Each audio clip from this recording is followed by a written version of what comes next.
Hello friends, I'm Kaustup and I'm back again with discussion on Gandhiji's book, The Hind Swaraj.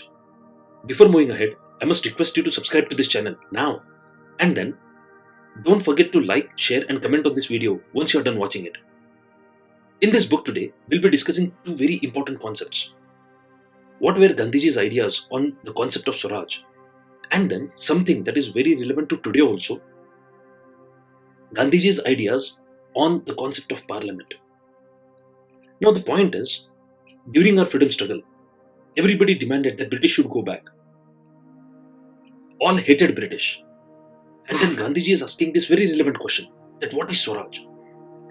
He believed that Indians were impatient to obtain Swaraj, but we are not able to define it. Here, Gandhiji does make a very interesting distinction. He compares the British and the British rule to tiger and the nature of tiger.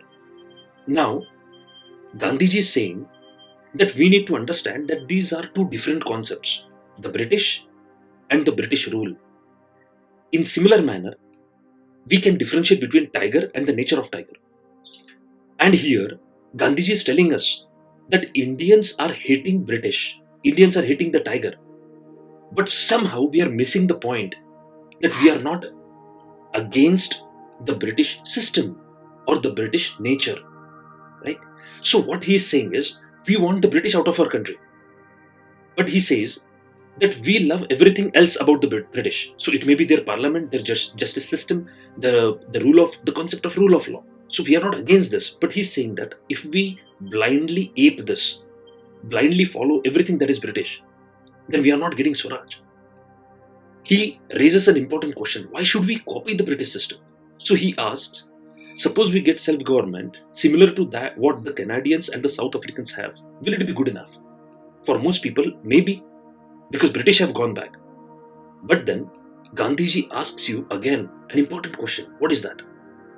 He says, if English do not take our money away, if English become gentle and give us the responsible posts in the government and administration, would you still consider their presence to be harmful?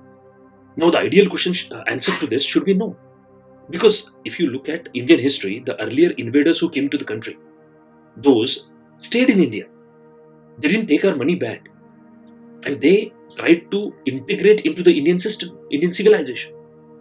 But the problem is, during freedom struggle, we hated British so much and we wanted them out of our country so much that we forgot to ask this important question.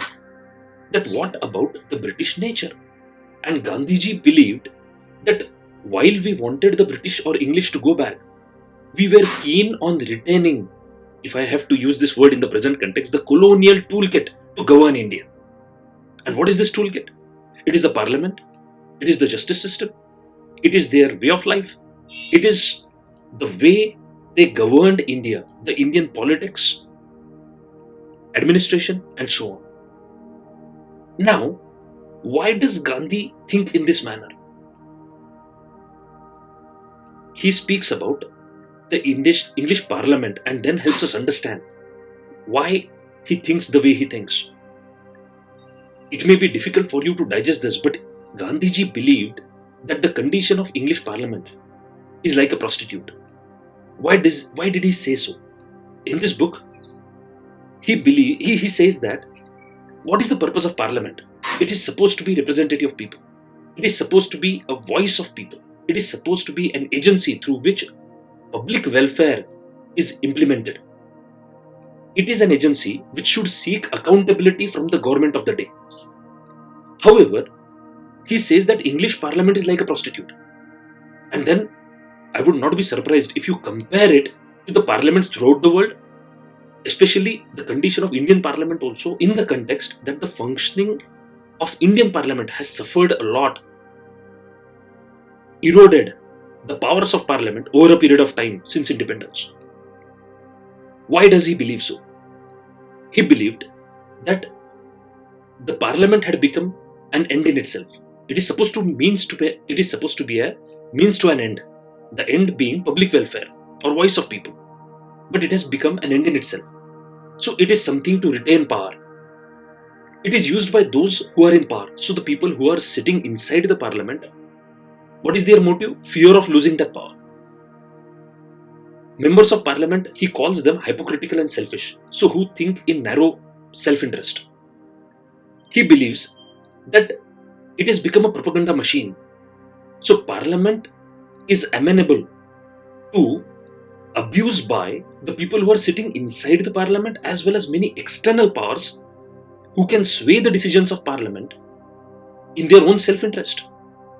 So ultimately, what does parliament become? It just becomes a tool in the hands of a power which are inside the government as well as outside the government to utilize this democracy for their own narrow purposes. Whereas this temple of democracy does not give confidence to the ordinary people, the last man standing that Gandhiji cared about. Now, he also says, again, this is something, just imagine the relevance of Gandhi, right? Immortality of his thoughts. He had written this in 1908. He says that the PM is more concerned. This is British PM that he was referring to. The PM is more concerned about his power than the welfare of parliament. His energy is concentrated upon securing the success of his party only. People take their cue, and very interestingly, he was also speaking about media, the fourth pillar. Now, he uses the word newspapers in this statement, in this book, but we can also substitute it with the broader media that we are exposed to today, including social media. So he says that the people who take their cue or take their understanding or take their motive from this kind of media, and these media houses are not today neutral, they are dishonest, they are self-interested, they work in the interest of people who pay. So he says with a pity that what must be the condition of the people whose media is of this type, or the people who do not apply critical thinking and believe in everything and get swayed by everything that appears to them in these filter bubbles or echo chambers. Ultimately, what was Gandhi telling us? Gandhiji was telling us that the Westminster model of Britain, should not become the soul of Parliament of India. He says, as are the people, so is the parliament. If India copies England, it was Gandhiji's firm conviction that India would be ruined. And why does he say so? He says so because he does not approve of the English civilization or the so-called modern civilization, which we are about to discuss in the next video that I would be uploading. Till then, the second wave is in the offing. So please take care of yourself and all those around you. Stay healthy, stay happy. Thank you.